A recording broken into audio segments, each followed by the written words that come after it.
Hi all, welcome to my channel. So today we are going to see the challenge of return negative. So let's go through the description first. In this sample assignment, you are given a number and had to make negative, but maybe number is already negative. So we are having a function make negative which will be having the input parameter as x, which is of type int, and it should return an integer type.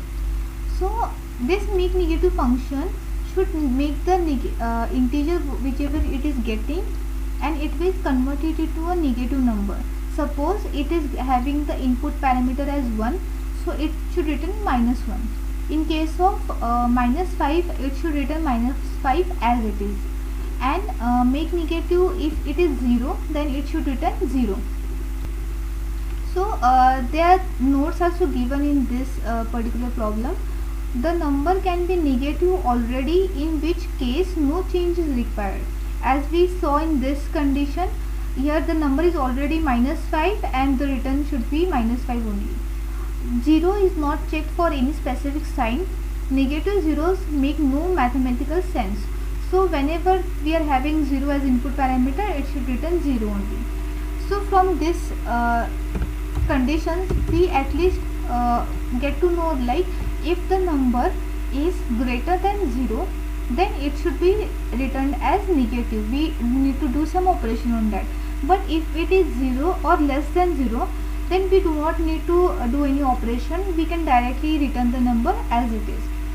So for first case, first we have to check if number is less than 0. If number is less than 0, then we do not need to do anything. Less than or equal to 0. If we have to check if the number is less than or equal to 0, then we have to return the number as it is. And second case, we have to check if the number is greater than 0.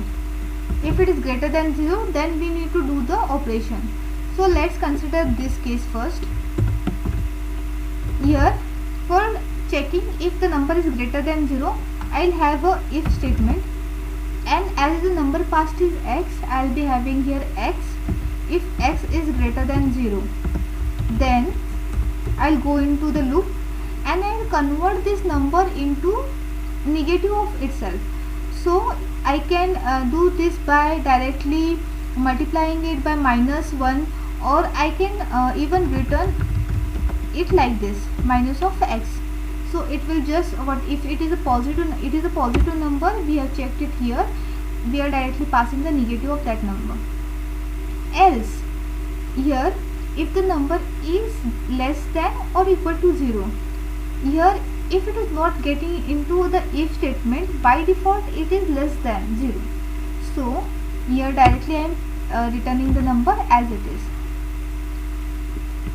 So we have already checked the condition, is number greater than 0. If it is not greater than 0, obviously it is less than 0. So we are returning the number as it is. But if it is greater than 0, then we are returning the negative of that number. But here in this case, if we are returning anything, then it will not execute these statements in this. So it will not return x into it. It will directly return -x and the function will end. So let's test our program now. So as you can see, the test case is complete. There was only one test case in here, and I'll attempt the code now. Yeah, the attempt is also successful. There were 3 test cases in this attempt. So this attempt, you can go into this all and you can check whether your test case is passed or not. And if you want to check for more test cases, then you can also have the sample tests which are present here. So here the sample test was given as 42 and it should return -42. So this is passed. So what we can do is, here we can refactor our code, or else we can just submit our code. So I do not want to do any kind of changes in here, so I'll just submit my code now.